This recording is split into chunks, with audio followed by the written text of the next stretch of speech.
Stijn from Leuven. Stijn has been active in Best when the LG Leuven was created, more or less, slightly right after perhaps, and has been around active in the Leuven speech and trying to promote the blue color when the obvious choice was, of course, red and blue as a combination. Hey.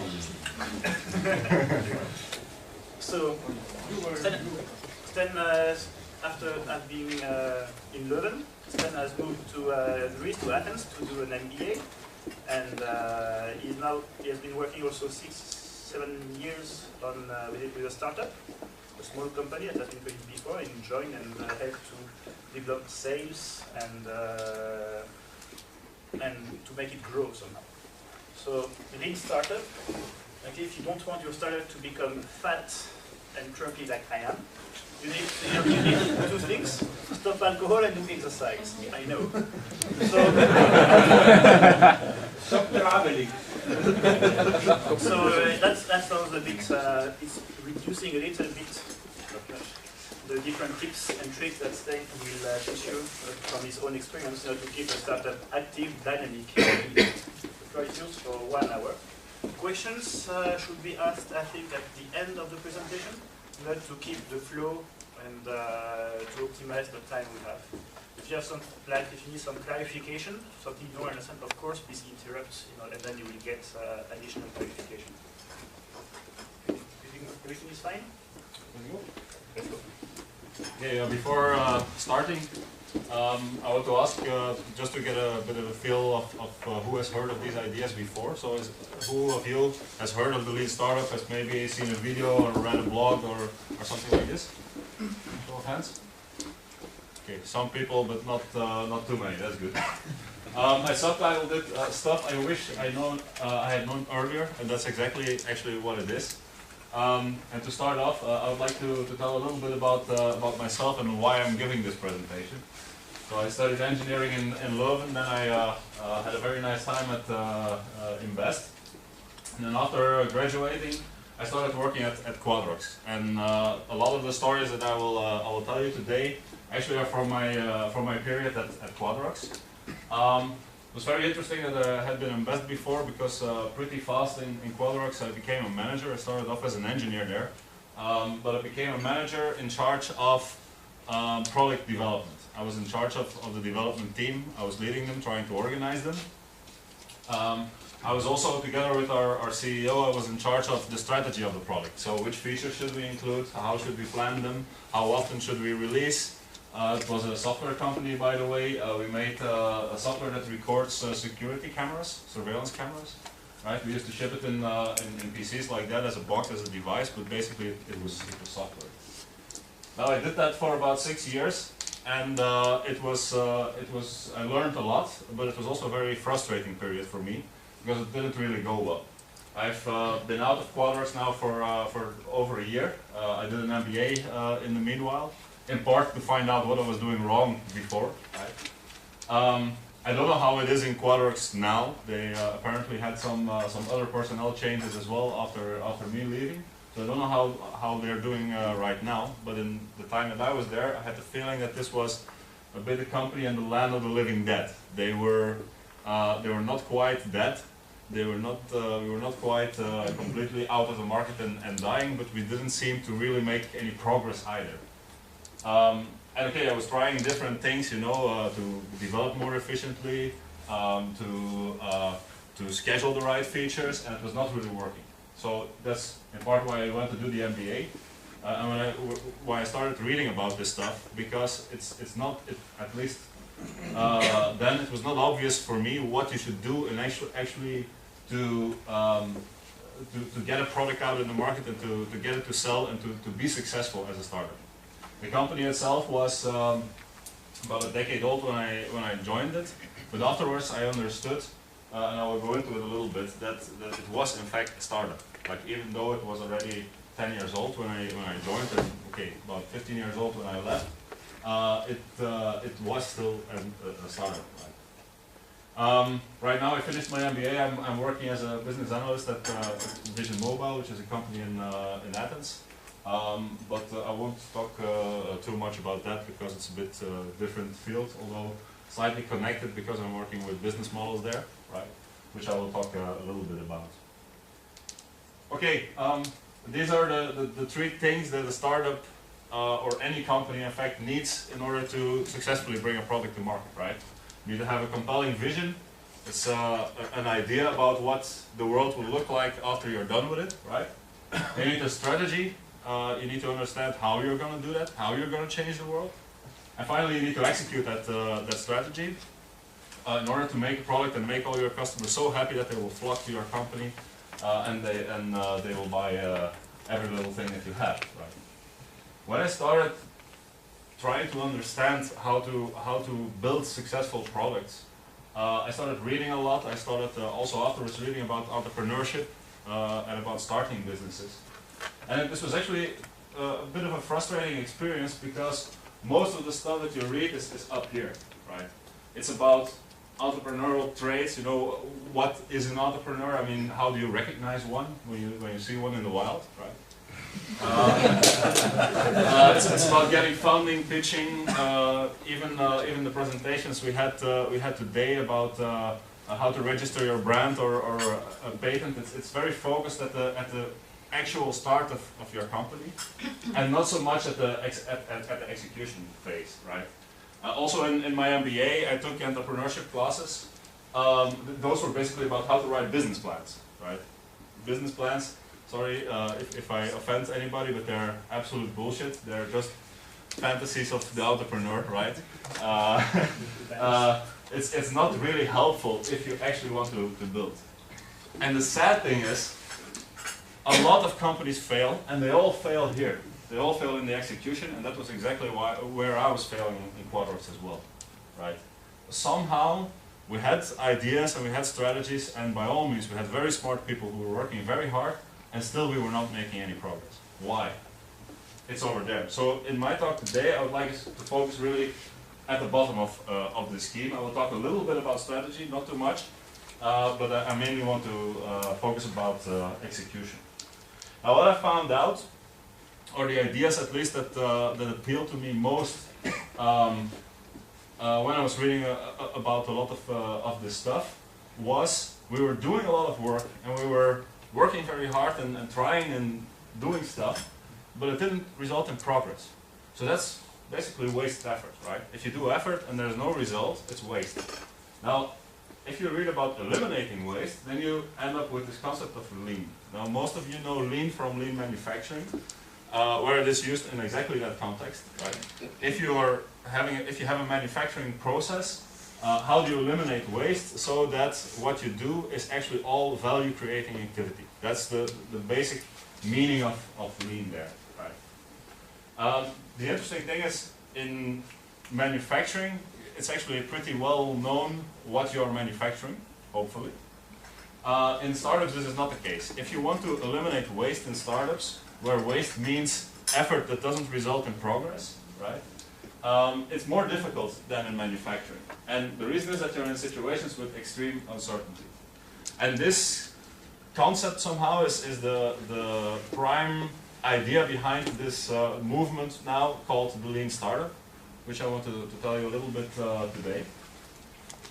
But to explain the Lean Startup, actually I want to let the master speak. This is Eric Ries. He's the guy who started all this stuff. He wrote this book as well. So I want to let him talk for about 15 minutes to give you an idea, a basic understanding of what the Lean Startup methodology movement is all about, right? Can you just Sorry. you mentioned that waste in this context was effort without result, without progress, without true progress. Yeah. Before that, these are a couple of books that I found particularly interesting. Some of them I will talk about. If you read one, read the Lean Startup, right? If you want to read another one, read maybe the Innovators Solution from Clayton Christensen. If you want to get more deep background about why these ideas are supposed to work, you might want to read the Principles of Product Development Flow, which is a bit more theoretical. I brought some of these as well, so they will be in the back for those who want to read. Now, there's one qualifier. I never actually got the real opportunity to apply these ideas. Right? So what I'm telling you is what I found out from these books, and I'm telling you that I faced the problems to which they describe the solutions. And I will tell you some stories about how that exactly worked out when I was working in qualities. Right? So first I would like to give Eric a chance to speak. So actually I want to dedicate the second half of the presentation to a bunch of very practical ideas that I want to jump off you. This long list of practical tactics and ideas that he showed in his slide. I want to mention some of them that have been useful for me. But before that, I want to clarify, like he did one more time, what is a startup, and I want to drag in some other people as well who have some interesting insights. He said it's a human institution, so we're talking about entrepreneurial management here, which is different from the kind of management that we know, but still it's management nonetheless. In Qualtrics this was especially prevalent because we seem to subscribe sometimes to the just do it kind of entrepreneurship or trying to launch our product, right? It was chaos rather than discipline. In case of discipline, you also have the danger of becoming bureaucratic, right? This is something in between, right?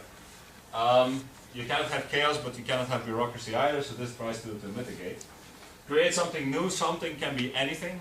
It can be process innovation, it can be a product, it can be a service. He's not talking about anything specific there. And I want to go in a bit more into this idea of extreme uncertainty, because I want you to understand, no matter what you do, whether you work in a very big company, in a very small company, whether you work like Eric Ries in software, or you work in agricultural machinery, right? I want you to understand when these techniques apply to you, right? Now, Clayton Christensen, he has written The Innovators Dilemma, a very famous strategy book. And somewhere hidden in that book there's this insight, that when you're creating something new, something that didn't exist before, and something that will disrupt products that already exist, you cannot do that in existing markets, because those existing markets are already catering to the needs of the existing companies, right? If you want to disrupt the existing companies, those customers are not the ones that you want. You are forced to look for new customers. You're forced to look for new channels, for new business models, right? If you try to do that in an existing market, they will just reject it, right? And it will seem that your product is rejected, but it's actually because they are already catered very well by the existing companies. If this is the case, then you don't know who your customers are.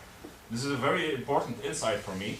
This idea that, I'm sorry because it goes exactly against what you said, market research doesn't help because you don't know who to research. You cannot segment people. You cannot understand who those people are or which segment to target because you don't know who they are. You literally do not know. Clayton Christensen, he also mentioned that in these kind of situations, there's this thing of co-discovery. You, together with your customers, are understanding how you can serve each other, right? So that those customers also don't know what they want, right? This idea that customers would know what you want, and if only you would offer it, this also seems to be not true. This, of course, creates this huge amount of uncertainty. I want to add one more. Steve Blank is also one of the big figures in this lean startup movement. He's a professor. He's like a 7 times entrepreneur or something like this, and then a professor now at Berkeley and at Stanford. First of all, he differentiates between different types of startups, and there are things like lifestyle businesses and small businesses. These are not supposed to grow. They're not intended to grow, right? He said that those kind of businesses we're not really talking about here. I kind of disagree, but okay. He said we're talking about scalable startups. Those are ambitious startups. They're startups that want to conquer the world and the universe, right? He defines a scalable startup, but I think it's true even for the life science and small businesses at the very early stages of their existence, as a temporary organization designed to search for a scalable and repeatable business model. 2 things about this. If you don't know who your customers are, or if you don't know what your customers want, or if your customers don't know what they want, right? You're supposed to search for that. This is your job in a startup, nothing else. He kind of sets that off against what a big company does. A big company usually does understand their customers. They do know who they are because they already have their customers, right? They execute a known business model. And this is a fundamental difference between techniques from traditional marketing, like they're also taught in MBA programs, that work for big companies, and techniques that don't work for... Sorry. It's a difference between techniques that work for big companies and techniques that don't work for small companies, right? There are some techniques in marketing and in product development that are just toxic, right? In case you're in a situation with large uncertainty. So it's important that you understand this. For me, I thought that I had entered an established company, and I didn't. It was a startup because we didn't know who our customers were, and we didn't know what they wanted. Okay, this then leads to the core concept, right? Building products that nobody wants is a preventable condition. You have to search, and in order to search, you start with your vision, and then you validate it. You don't leave it like that. You don't just execute whatever you think you should execute. You validate it each step. This is the core concept that I will try to explain.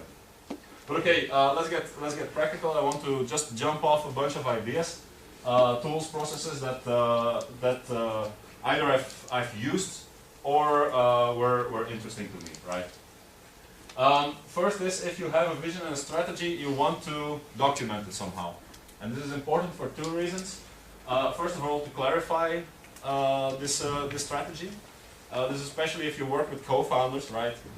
Visualizing it and writing down all these different things helps you with your co-founders or with your core management team to understand where you're going. The second reason is that you can then communicate this to your employees or to the other people involved in actually doing the work. And they will somehow intuitively know what to do. This reduces management. It reduces the need for you to tell them exactly what to do because they will understand because they understand the strategy. Now the figure here is from this book. It's a very nice book by Alexander Osterwalder, right? He writes about business model generation, and he defines a business model in 9 blocks like this. The right-hand side of this is about which value you create. So what is your product about, and to which customers, or how do you bring that to customers? It's about your revenue side. It's about the value that you create. The left-hand side is about how you support this. You know, what are you doing in order to create that value? Both things are important and should be catered for. In practice, if you document your strategy like this in the wild, it might look like something like this. I particularly like the more visual representations, right? You might do it on a PC, you might do it just with a printed poster and post-its. Throughout the presentation, you will see quite often that I have these kind of things where you just use post-its or hand-drawn things. The interesting thing is, if you put that in your office, it's very visual for your entire team. I think that's something that's pretty valuable. And yes, there is an app for that as well.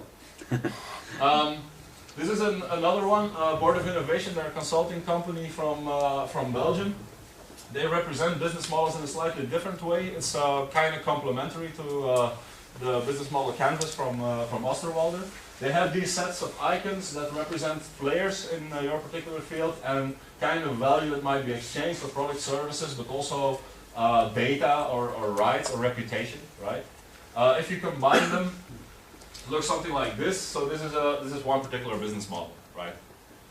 It again helps you to understand how exactly you're making money and therefore which actions you should take in order to make this work, right?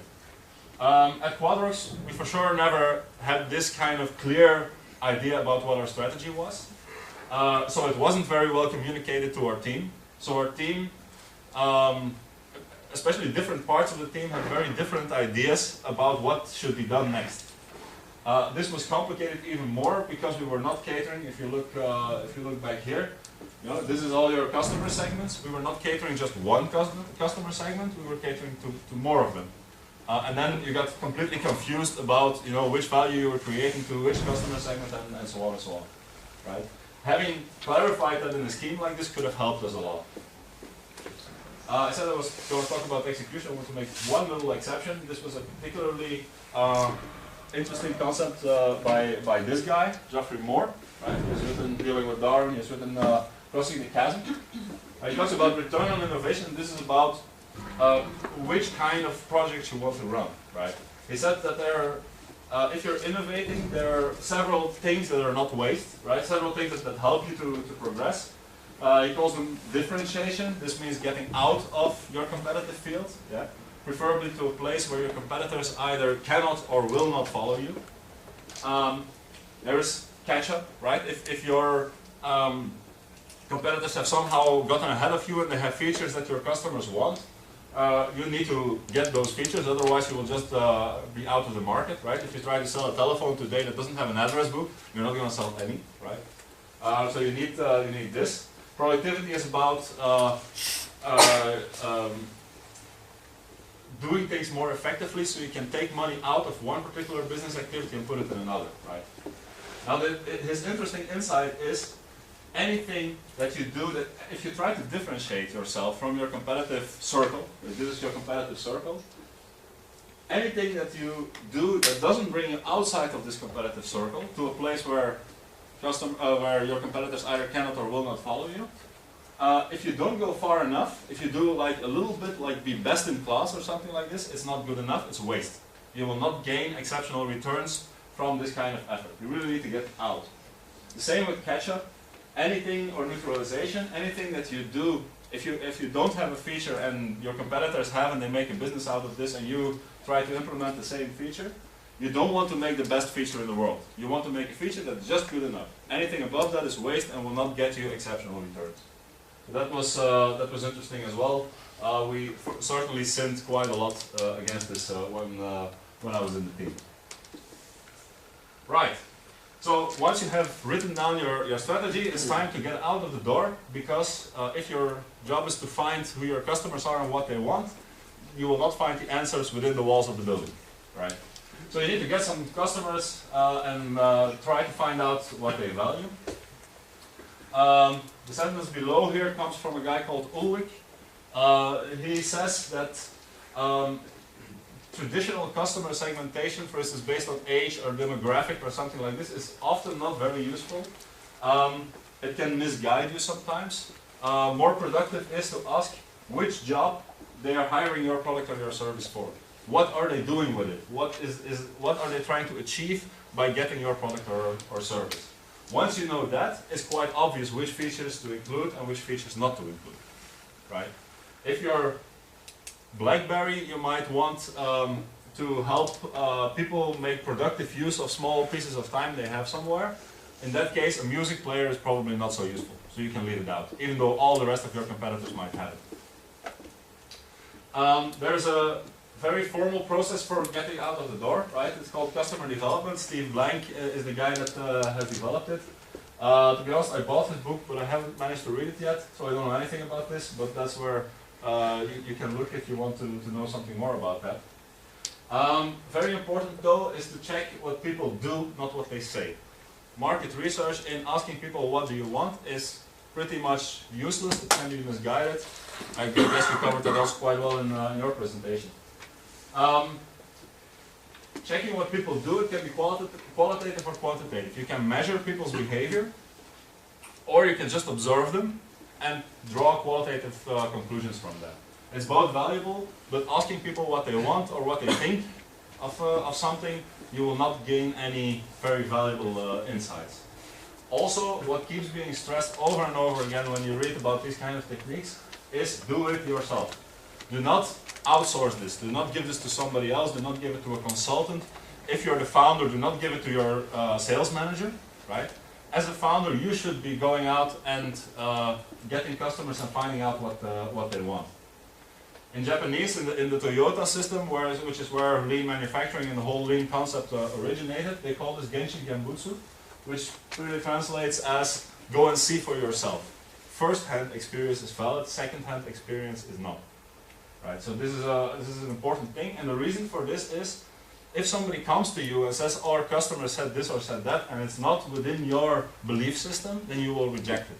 If you have seen it for yourself, you have no choice but to accept. Right? This happened again quite a lot. Right? We had a sales team. The sales team went out, they got feedback from customers. They came back to the product development team and they said, hey, our customers have said this. And the product development team, yeah, but okay, I mean, that's not the kind of customer we want, or something like this. There was a lot of resistance against accepting that feedback. If you have engineers, bring them in contact with customers on a regular basis. Also, they need to see for themselves what customers want or how they behave.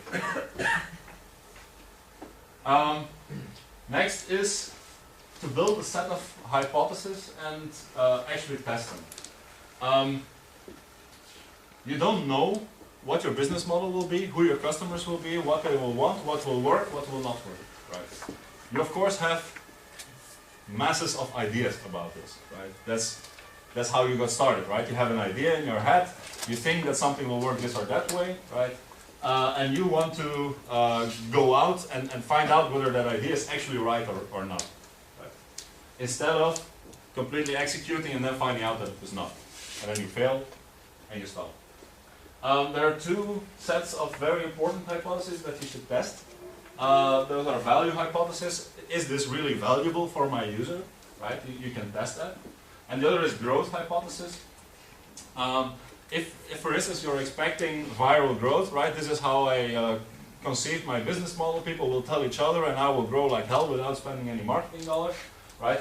That needs to be tested. It's not something that you can just leave and hope for the best. Right? An interesting way to test especially value hypothesis and business model hypothesis is to consider every element that you have in that business model canvas that I showed you before. Everything there should be considered a guess. It's your best guess at that particular moment. Taking any of those guesses and testing them against reality, that's a value test. Right? And that's what you should be doing. Again, your job in a startup is to find a business model, right? Is to search for one, is to learn. So this is your core job. Okay, this is a variant of the scheme that Eric Ries showed in his presentation as well. The way to do that is by as agilely as possible develop products, push them out to customers, and finding out whether your customers actually accept those hypotheses or not. In this moment where you're testing your hypothesis, you want to do that as fast as possible. The faster you do that, the less money you will spend on it, the more tests you can run, and the better chance you have of actually finding out what customers want, therefore selling, therefore building a very successful business. Right? The key here is that you want to optimize your speed to feedback.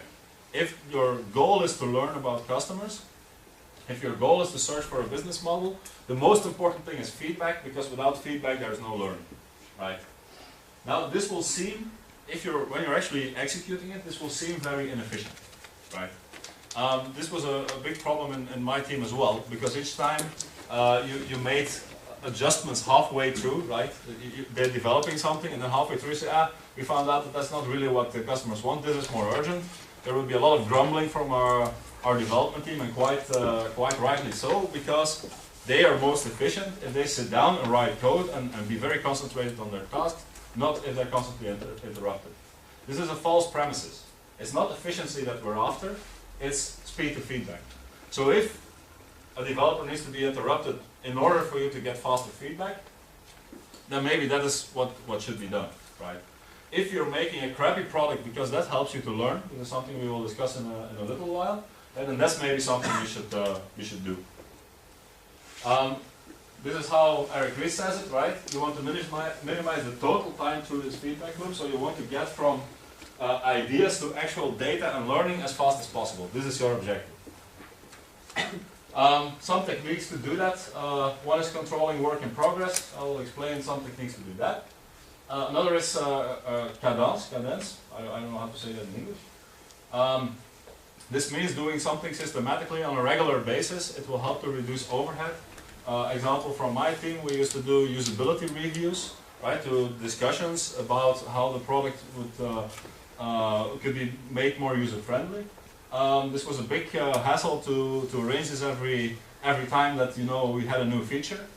So in the end we decided to do weekly usability meetings, right? And this works because every week everybody has planned it in, they're there on time, and it's not really an interruption or a problem, right, it helps you to move faster. Another thing is the minimum viable product. I'll also talk about that in a minute. One way to control the work that you have in progress, the idea there is it also comes pretty much from manufacturing. Work in progress is inventory. Inventory has a cost. It's money that's sitting there and that's not being used productively, right? Anything that you have in queue is costing you money. And especially in intangible things like software, this might not be very obvious in product development in general, but it still has an economic cost. So you want to reduce that as much as you can. This was what we used in Quadworks. It's called the Scrum Methodology. The idea here is that you have delineated iterations. So delineated in time. So you would have a period of 2 to 4 weeks. Is a general accepted thing. It can be shorter. It shouldn't be longer. Where you say we select from all the ideas that we have, we select some, and those we are going to do right now. The shorter you make this time, the better. Because the faster you can get to a potentially shippable product increment, the faster you can get feedback and so on and so on. Right? Within that period of time, developers cannot be interrupted. So once the sprint has started, the sprint backlog cannot be changed. This helps us actually quite a lot. Also notice that there is something like the daily Scrum meeting. This is a meeting every morning where the developers among them would discuss what they have done the previous day and what they will do this day. This is cadence, right? This is a systematic thing that doesn't really introduce much overhead, but still helps you to understand better. An interesting artifact of the Scrum methodology is the burn down chart. It's a daily log about the estimated time you need to reach the end of the Scrum, of the sprint, right? It's a very good way to estimate how long something will take. Because over time, no matter which axis you use there for estimation, over time your estimation will get more accurate. This is called velocity. Your velocity will stabilize. Another one that I liked also is countdown. It's very similar. Basically you have a flow from left to right of projects, of ideas. It's not time delineated, but it's amount delineated, right? So in each bucket, in each area here, there can be only a couple of projects, right? It can be very simple to do, doing, done. It can be more complex like that. You might also want to add a tested, validated column where you only consider a project finished when it has actually been validated. Let's skip that. Right, MVP, anybody remember what it meant? It's not minimum viable task, right? Minimum viable product, right? The idea is that if your goal is to learn, you want to push out something as fast as possible to your customers so they can give you actual feedback about actually something tangible, product or service, that you want to get. Is it low quality? It's again this discussion with efficiency, right? When should you do something? As soon as it's good enough for you to learn something about your customers. And that is usually pretty soon. Is it low quality? It's not about being efficient, it's about you learning. If it is low quality, your customers will complain and you will understand about your customers that they value these particular attributes that they're complaining about. Again, remember build, measure, learn loop. If you're building a minimum viable product, basically you're starting with an assumption about what you think that your customers will want. And you're working backwards to an experiment. The minimum viable product is your experiment, right? This is what you need to do to get through this loop and to learn something about your customers. Some possibilities, just making a little video. That's what Dropbox did. Just making a blog, right? These are not even products yet, but still they allow you to learn something about your customers. A smoke test is where you advertise a product that doesn't exist, and you see if people want to buy it, right? Concierge is interesting. That's when you personally go and provide services to your customer. Example, we used to have problems with our product installation. It was a technical product and our customers weren't really that technical. Instead of trying to make all kinds of features that would make their life easier, we would have a concierge product where we would just send our support engineer to install the product for them. Right? And in doing so, we learned what was what were the problems with installation. Wizard of Oz is also interesting. That's where you build a product where actually the tasks that the product does are not automated, but they're just humans behind the screen doing these tasks. Right?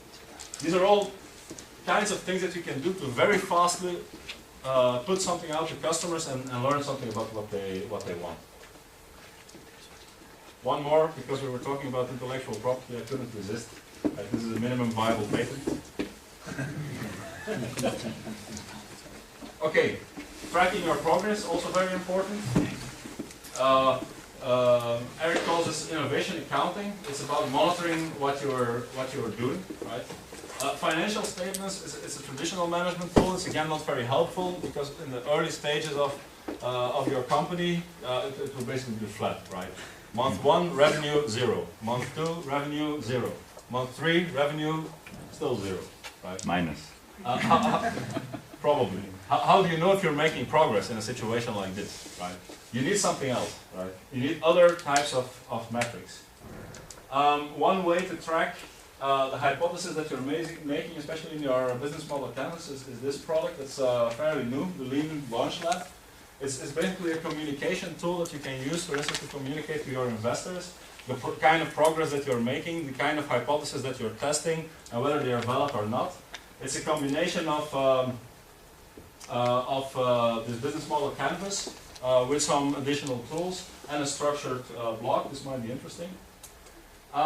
If you're testing your growth, these are kind of metrics that you want to be testing, depending on how you think that your company will grow, right?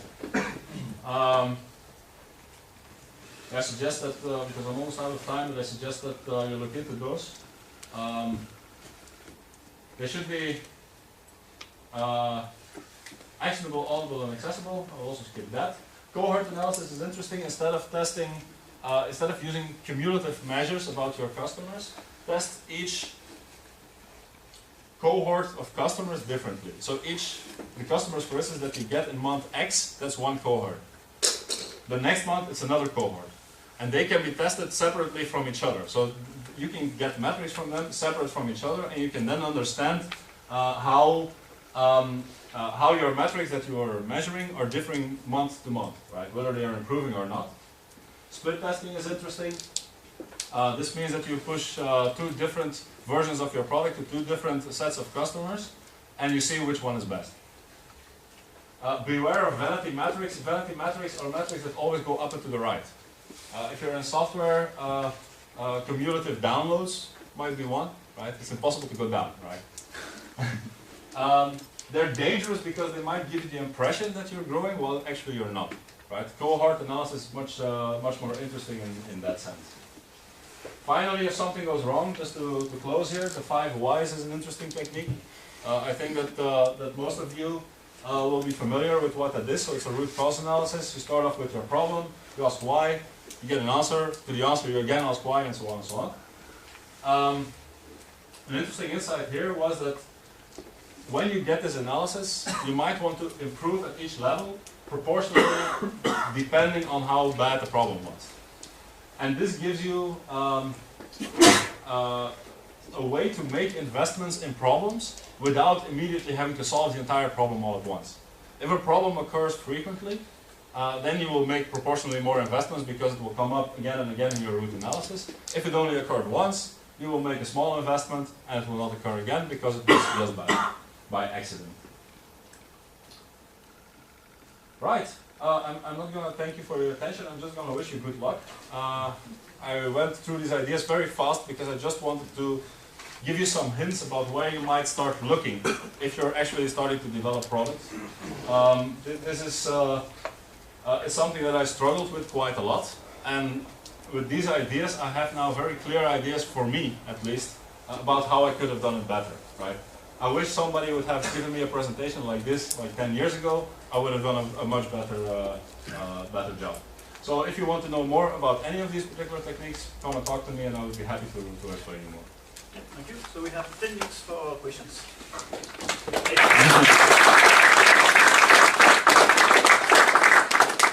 Okay, who has questions? I think have questions. One here, only one. ask your question, and the others also listen to the question and think in the background about your questions. I actually wanted to clarify my voice is still on. About this new customers thing you mentioned earlier. According to the marketing point of view, there are no new customers around except for those who were born today or tomorrow. Okay?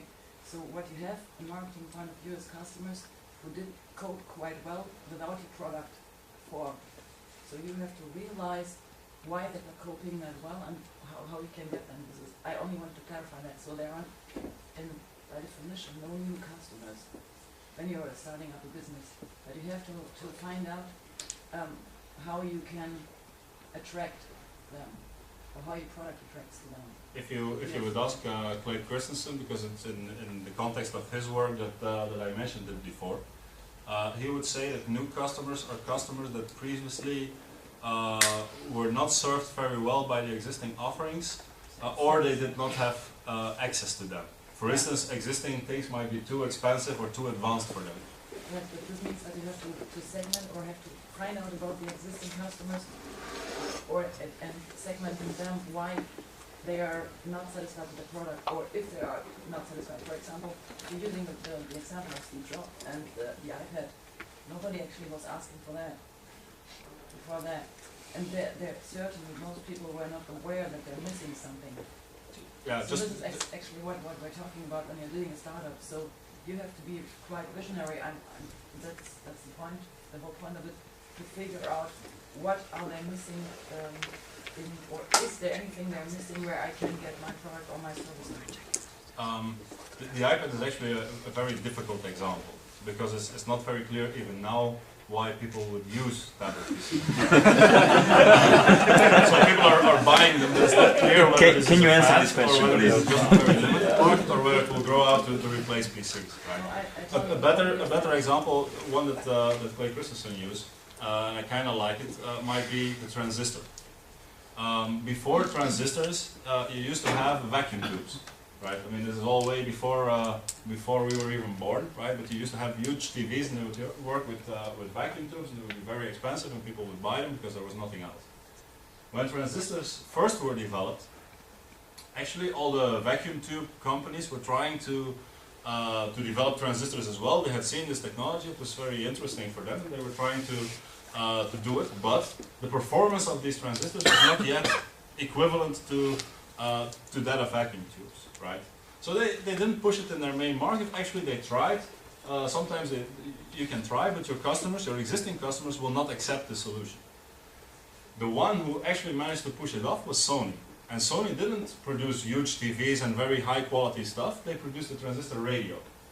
And they would sell this not to people who would buy TVs, but to teenagers. And this was the first time that teenagers with a small transistor radio could listen to music away from their parents. Right?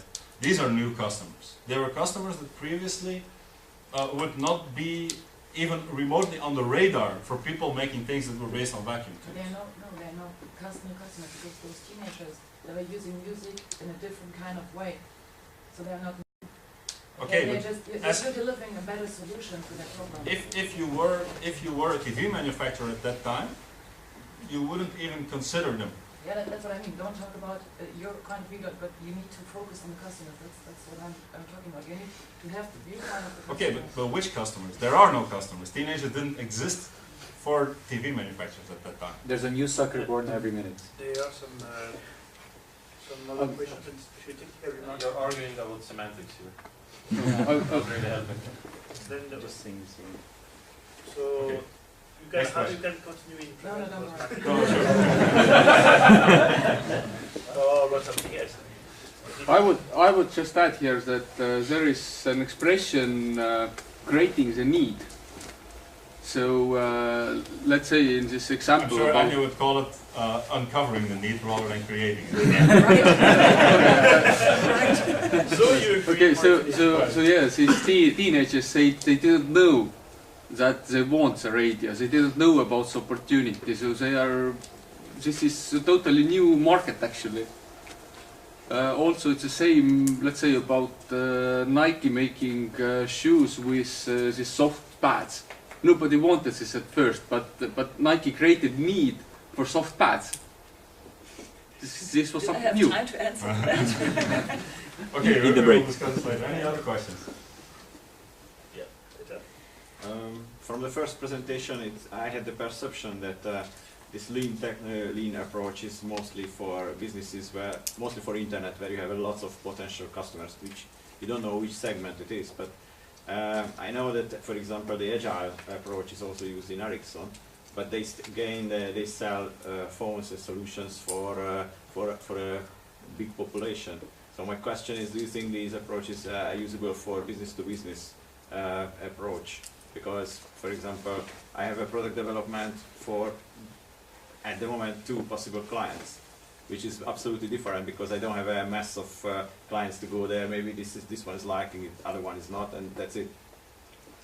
Yeah, that's one of the very common questions, as Lies also mentioned in his own presentations. He said, because I come from that internet consumer background, most people think that it's technique for that space, while it's not. There are some very interesting examples in his book of situations exactly like yours, where these techniques are applied. And the thing to understand about this is that some of these are tactics, and they can apply to some situations and not to others. Some of these ideas, however, are fundamental principles. The idea that you start off with a bunch of hypotheses and you actually test them against whether customers would actually want them. For instance, you might devise of a type of product, right? Bring it to your customer and ask if he would buy it, right? Or try to sell it to him, right? Hear his feedback. It's much better than asking the customer what he wants, right? There are some things here that are really pretty fundamental that indeed come from, for instance, lean manufacturing, right? Where they have been applied with huge success. I don't think that there's any serious factory in the world that doesn't use lean manufacturing at this moment, right? So a lot of these ideas are applicable. Others, more tactical level, are maybe less applicable in your situation. So in his book, he gives examples from both worlds, let's say, or from several worlds, very big companies up to government agencies that do apply these techniques. It is possible. Not all the tactics, but the principles, yes. Manu has a question? Yeah. In one of the slides of the presentation of Eric, there was the myth number 4 about lean startups replace vision with data or customer feedback, and where the truth is lean startups are driven by a compelling vision and are rigorous about testing each element of this vision. So my question here is more maybe about the definition of vision, because for me a vision is a thing you know, a bit dreamy, you will have it on the long term, something. How do you test something like this? How can you validate this?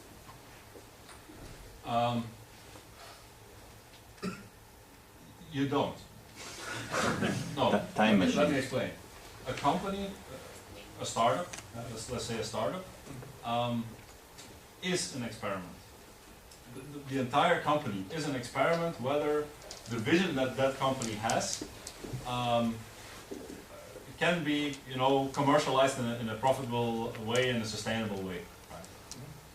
Within that company, you devise a strategy to actually reach your vision, and this strategy is tested systematically. Okay. So all this individual tests and hypotheses and things that you do, they're testing your strategy, never your vision.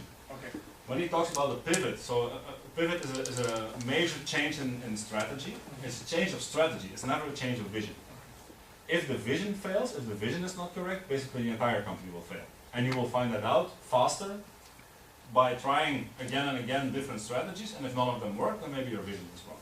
But then the entire company doesn't make sense. Okay. Sorry, the pivot was meaning changing the strategy here in this terminology, or the vision? The strategy. The strategy. The strategy. Right? I mean, let's go back.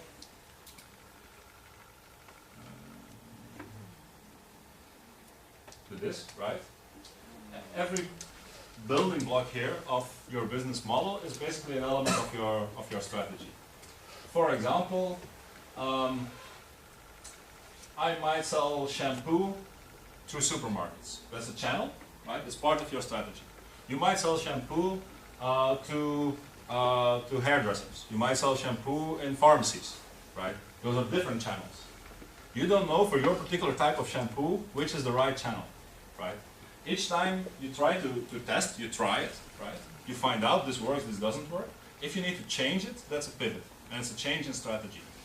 Yeah, but similarly to the brand definition, it depends how you define your vision, because maybe at the end you find out you don't need a shampoo in our traditional way. Maybe you need a powder or some kind of other things, which might not fit in your vision, but I think you can still do it in the same company, and of course it's a much bigger change because you have to change the whole production. I would still say that, for instance, is part of your strategy, it's part of the value proposition. It's not, the vision is not shampoo, the vision is washing hair or whatever. Regarding I think there could be some pivot that imply a change of vision, but it should not be just out of the blue. I think it's more like you make some tests in the strategies to achieve a special vision, and then because you find out there is something interesting in such a direction, you can take it as an opportunity perhaps to pivot on your vision, but based on the positive progress and the positive test. And then you might switch totally direction. Like there was a big French company doing like water treatment for the communes, for the cities in France and around Europe, in the world. And the CEO in 3 years actually to a media company and sold the environmental part. That's a big change of vision, but still the same company. So what happened? They had like diversified investment, so some kind of pivot, and say here we have more potential after some analysis. And I said, okay, we perhaps can change the vision, but it's based on like a positive steps. Not like water doesn't work, let's try something else. Because here it's actually you kill your company and start a new one. But if you evolve by positive strategic steps, then your vision at some point it could be adapted or changed kind of radically, as like Nokia as well.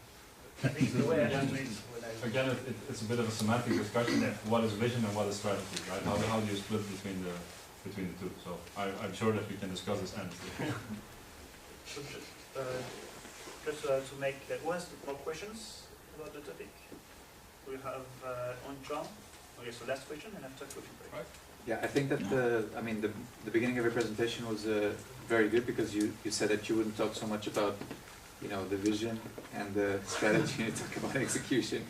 But then throughout the presentation, especially now in the discussion, we keep hearing about strategy and vision and all of this. So, I mean, I know from personal experience that startups fail, like you said, because the execution fails, not because the idea fails or something like that. So, does the book cover actual execution examples? Or, I mean, how deep do they go into this? Because I really want to dig deep into the execution phase. Again, it's slightly semantic discussion about what is execution and what is strategy. I mean, for me, execution is it the book about agile development? No. Okay. Right. Execution is about the decisions that you make. Execution in this context, right, is about the decisions that you make with your product or whatever you're offering to your customer. It's about which decisions you make. Basically, technologically speaking, like how you actually produce it, this is usually pretty well understood. And especially since we have agile methodologies. Agile methodologies are, what, 10, maybe a little bit more than 10 years old, right? By now, these are actually pretty well understood, how to do an agile methodology. Right? Now, basically what I'm saying is I don't want a book or whatever for CEOs. I want something for COOs, for operations. And I don't, I don't see this going too deep into that. Could you give me an example of a task that you would like to see discussed?